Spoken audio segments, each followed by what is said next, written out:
आज के 8 साल पहले जब राजनाथ जी भारतीय जनता पार्टी के राष्ट्रीय अध्यक्ष थे,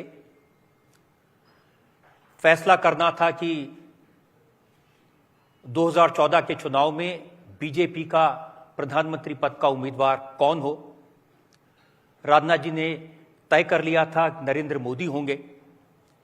पार्टी में बहुत सारे ऐसे नेता थे, बड़े बड़े लोग थे जो नहीं चाहते थे राजनाथ जी तुरंत उसकी घोषणा करें, लेकिन इन्होंने उसकी घोषणा की। और राजनाथ जी, इसी से मैं आज का ये कार्यक्रम शुरू करना चाहता हूं। आपसे पहला सवाल मेरा ये है कि 8 साल पहले जब पार्टी के बड़े नेता अडवाणी जी जैसे लोग नहीं चाहते थे आप घोषणा करें, आपने क्या सोचकर नरेंद्र मोदी के नाम की घोषणा की कि ये हमारे प्रधानमंत्री पद के उम्मीदवार होंगे? मैंने मोदी जी को भारतीय जनता पार्टी के कार्यकर्ता के रूप में, एक ऑर्गेनाइजर के रूप में काम करते हुए देखा था, और साथ ही साथ गुजरात के मुख्यमंत्री के रूप में भी उन्हें लगातार 10-12 वर्षों तक काम करते हुए जो मैं देखा और जिस नतीजे पर मैं पहुंचा था कि मोदी एक ऐसे व्यक्ति हैं जिनके अंदर संगठन को चलाने की भी कुशलता है और साथ ही साथ शासन को भी चलाने की कुशलता है। सबको साथ लेकर चलने की अद्भुत कला है। और मैं इस नतीजे पर भी पहुंचा था कि वह अद्भुत काल्पनिक क्षमता के भी धनी है। और उस समय जो लोगों से चर्चा होती थी, मैं देखता था प्रायः लोगों के द्वारा उनके कार्यशैली की सराहना होती थी और जिस तरीके से गुजरात का उन्होंने कम्प्रिहेंसिव डेवलपमेंट किया था उसकी भी लोग चर्चा करते थे। मैं इस नतीजे पर पहुंचा कि हम जो भी 2-3-4 लोग हैं उनमें सचमुच सबसे यदि पॉपुलर कॉमन मैसेज में यदि कोई है तो हमारे गुजरात के मुख्यमंत्री श्री नरेंद्र मोदी हैं। और मैं स्पष्ट कर देना चाहता हूं कि भारतीय जनता पार्टी का अध्यक्ष बनने के बाद ऐसा सोचा हो, ऐसा नहीं है, बल्कि अध्यक्ष बनने के 2-2.5 महीने पहले हमारा एक इंटरव्यू था सेंट्रल हॉल का। उसमें मुझसे पूछा गया था तो मैंने कहा था कि भाई देखिए, जो लोग हैं, हम 2-3 लोग 4 लोग काम करने वाले, कॉमन मैसेज में यदि कोई सबसे पॉपुलर है तो वो नरेंद्र मोदी जी सबसे पॉपुलर है। उससे पहले भी राजनाथ जी जब राष्ट्रीय परिषद की मीटिंग हो रही थी, मुझे ध्यान है आप वहां खड़े थे और आपने कहा था मैं अध्यक्ष होने के तौर पर 3 बार चुनाव जीतने वाले नरेंद्र मोदी को खुद माल्यार्पण करना चाहता हूं, और वो परंपराएं तोड़कर आपने वो किया था। परंपराएं तोड़कर नहीं, मैं पार्टी का राष्ट्रीय अध्यक्ष था। 3 ऐसे मुख्यमंत्री थे जो कि चुनाव जीतकर उस समय आए थे। 2 मुख्यमंत्री तो पहली बार चुनाव जीत कर आए थे, लेकिन तीसरी बार लगातार पार्टी को विजय दिलाने वाला यदि कोई था तो वो मोदी जी थे।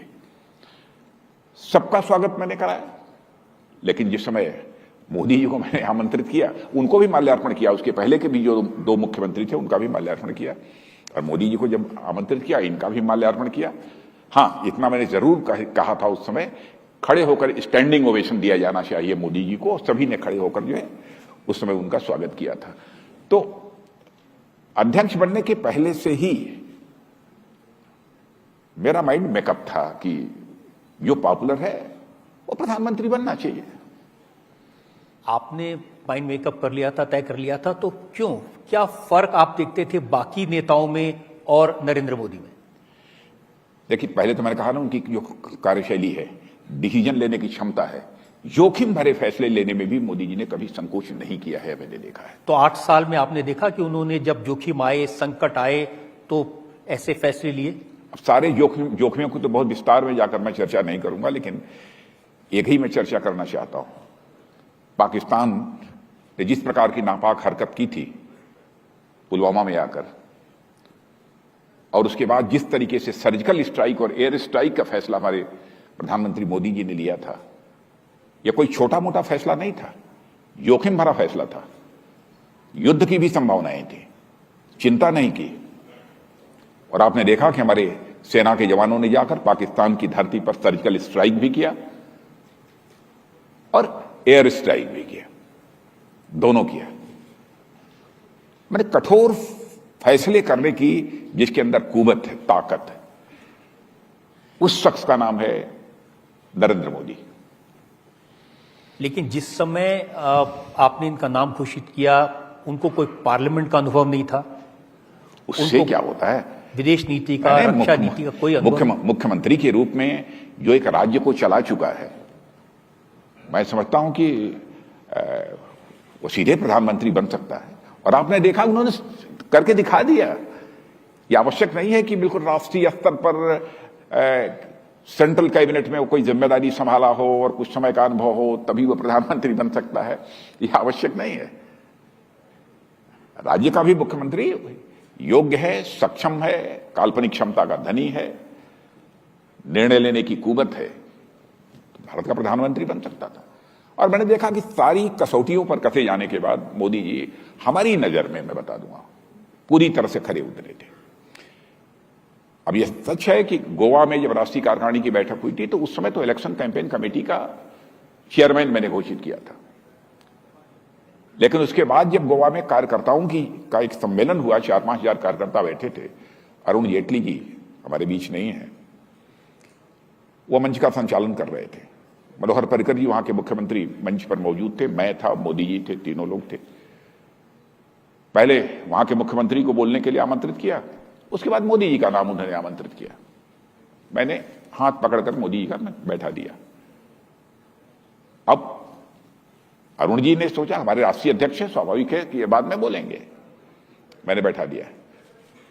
तो अचंभित थे मोदी जी कि हमारे अध्यक्ष क्या कर रहे हैं। लेकिन मैं खड़े होकर तुरंत फिर माइक पकड़ लिया और मैंने कहा कि इस समय देश किसी राष्ट्रीय अध्यक्ष को नहीं सुनना चाहता है, बल्कि देश किसी जन नेता को सुनना चाहता है। इसलिए मैं पहले खड़ा हो गया और बाद में मोदी जी को आमंत्रित किया गया। अब मोदी जी फिर अपना विस्तार में उन्होंने अपनी सारी बातें रखी।